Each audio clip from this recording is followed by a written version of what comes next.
The civil rights achievements from 1955 to 1965, particularly in the South, left black males in urban areas virtually unaffected. Since the Civil War, black families had migrated to large northern cities, yet they failed to escape poverty or discrimination. They lived in decaying housing and attended insufficient all-black schools.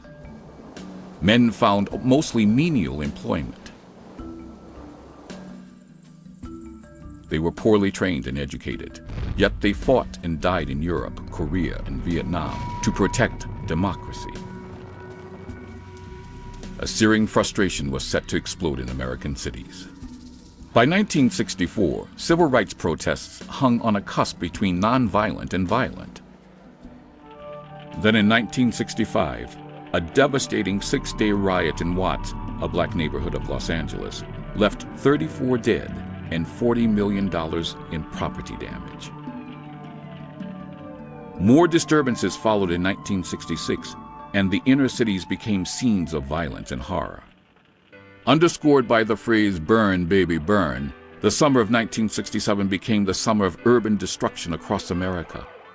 Riots occurred in over 100 cities, with the worst in Newark, New Jersey, and Detroit, Michigan. The Detroit riots resulted in 43 deaths and over 7,000 arrests. The causes of a particular riot came out of nowhere: a traffic dispute or the arrest of a black motorist. Within a few hours, thousands took to the streets, torching and looting their own neighborhoods. It became commonplace to see helmeted National Guardsmen patrolling America's inner cities.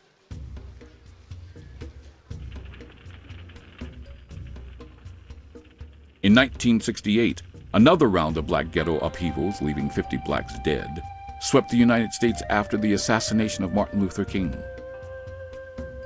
Lesser riots continued through the 90s. Out of this racial turmoil came a new breed of black leader. Men such as Malcolm X and Louis Farrakhan promoted radical ideas about black power in America. Who took it? And how did he take it? What tongue did you speak?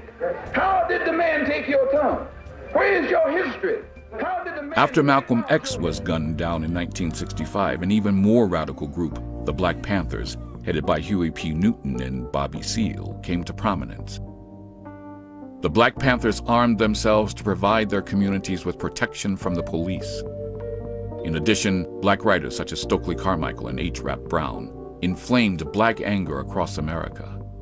And that we cannot survive if we go fight some yellow man in Vietnam who ain't never called us nigger. As America entered the 21st century, black males were still the poorest and worst educated group in America, and the most likely to go to prison. America had yet to solve the racial issue that had plagued it since the arrival of the first black slaves in Jamestown nearly 250 years ago.